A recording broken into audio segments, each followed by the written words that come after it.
بە مەبەستی پاراستنی دابوونەریتە جوان و بەها بەرزە کۆمەڵایەتیەکان. لێرە و لەوێ کار لەسەر سانسۆرکردنی ماڵپەرە نەشیاوەکان لە سەرتۆڕی ئینتەرنێت دەکرێت. لە ماوەی ڕابردووشدا بە هەوڵ و تەقەڵای فراکسیۆنی کۆمەڵی دادگەری کار لەسەر داخستنیان کراوە.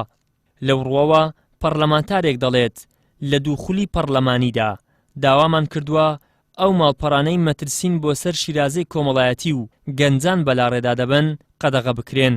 ساڵێک زیاتر دەبێ کارمان لەسەر ئەوە کردووە کە سایتە ئیباحیەکان دابخرێ لە هەرێمی کوردستان، چونکە هەم شیرازەی خێزان تێک دەدا، هەم ئاراستی کۆمەڵگە بەلایەکدا دەبا کە گەنجولاوانمان لەدەست دەدەین لە ڕووی ئەخلاقیەوە و ئەخلاقی کۆمەڵگە دادەڕمێ ئەوە لەگەڵەوەی کە پێچەوانی بنەماکانی ئاینی پیرۆزی ئیسلامە.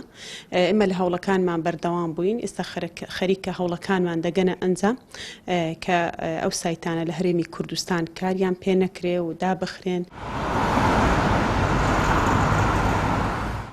هەر لەو چوارچێوێدا وەزارەتی گواستنەوە و گەیاندنی هەرێم ئاشکرای دەکات لە پاکێجی خێزانی و تایبەتدا چەندین ماڵپەڕ ئەپلیکیشن و پێگە بلۆک دەکرێن کە بریتین لە ماڵپەڕە بەدڕەوشتیەکان، کڕین و فرۆشتنی چەک و تەقەمەنی و قومار بە هەموو جۆرەکانیەوە، دراوی ئەلکترۆنی و هاندان و ڕیکلام بۆ جگەرە و خواردنەوەی مادە کحولیەکان و مادە هۆشبەرەکان.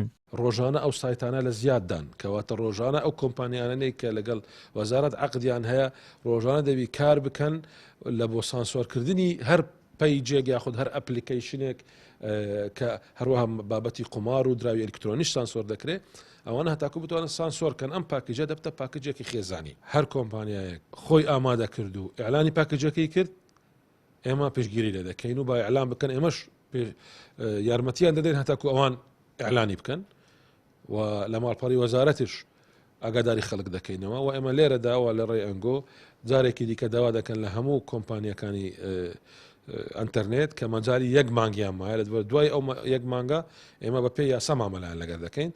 گەرچی بلۆکردنی ماڵپەڕە نەشیا و زیان بەخشەکان لە چوارچێوەی پاکەجی خێرزانی و دیاریکراودایە، بەڵام چاودێران بە هەنگاوێکی سەرەتایی و گونجاوی دەزانن بە ئاراستەی قەدەغەکردنی ئەو ماڵپەرانە بە یەکجاری و دوورخستنەوەی مەترسیەکان لە سەر کۆمەڵی کوردەواری.